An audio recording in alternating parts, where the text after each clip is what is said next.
Okay, in this durability cracking is generally caused due to alternate drying and alternate freezing.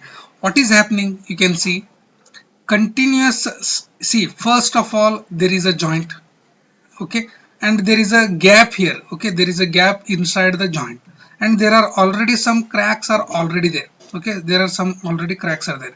Here also, during the rainy season or maybe some other season, water will come and get accumulates where? Here in the joints as well as in the cracks.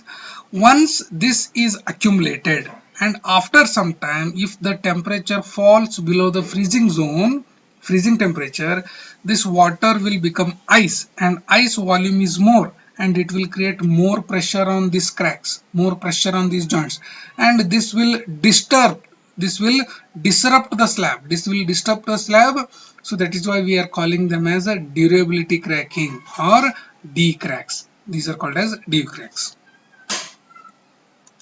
Okay. Now the freezing and thawing action will create regular expansion. The freezing and thawing action will create regular expansion and contraction, which will result in gradual breakdown, of concrete. So the continuous freezing and thawing action will disrupt the concrete. Okay.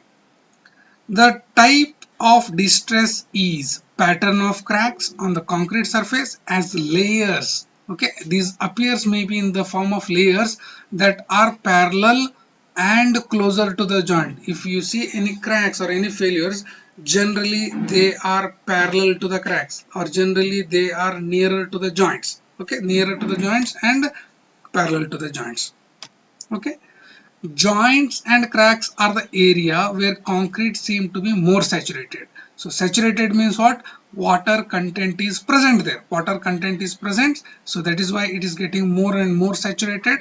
More and more saturation means during the freezing, more cracks will come. More durability cracks will come. So in which location they are going to come? Near the joints and already existed cracks. Okay.